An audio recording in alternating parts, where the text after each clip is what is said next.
Time now for the Friend Zone. We invite on someone from inside the building here at Fox. A lot of interesting people here, and so it's nice to talk to them. Tonight we're joined by one of the most interesting, our national security correspondent, Jennifer Griffin. She covers the Pentagon, was very close by when the calls were made to bomb Bashar al-Assad and unleash our largest non-nuclear bomb on ISIS just last night. So what was that like? You're there, and how do you find out? Well, so exactly a week ago was the Syrian strike, yes. And we were there working all day, and our sources started, we were actually pursuing a story about the location where we thought Bashar al-Assad was storing his chemical weapons. And so we were pursuing this based on some intelligence sources, and then we started asking around the Pentagon, and they said, wait a minute, why do you know this base? And it became very clear that something was afoot, that there was probably going to be a military strike, and we did not want to give away any operational details. So we actually had to hold our reporting, and in the process, you start bartering with your sources, and we found out that the strike was going to happen at 8:45 Eastern.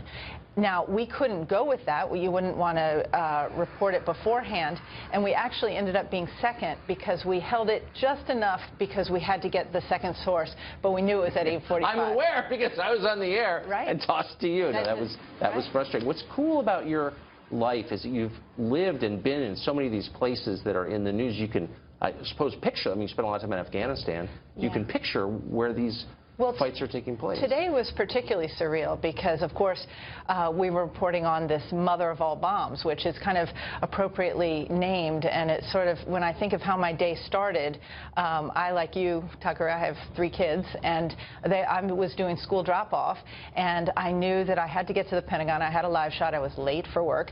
And my son, it was picture day, and he said, Mom, I forgot my tie. And so I was torn between, do I race? Now, we didn't know that the bomb had been dropped at that point, but I knew that we had things to do. So I had to turn around, go home, get the school outfit for the school picture, and then race into the Pentagon.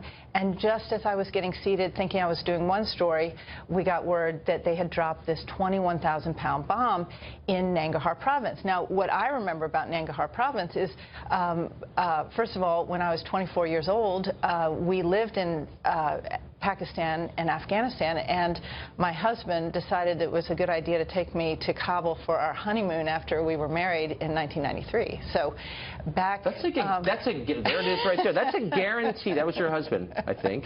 Oh, actually, that's more recent. That's you know, a couple of years ago with Marty Dempsey, General Dempsey, the chairman of the Joint Chiefs.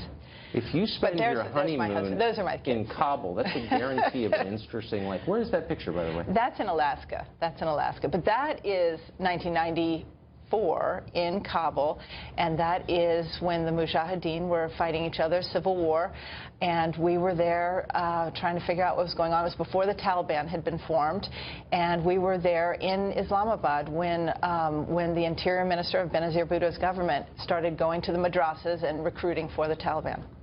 Unbelievable. With global consequences, it turned out. Jennifer Griffin, thank you for coming on. Thank you. And I'm glad you got picture day squared away. Thanks, Tom.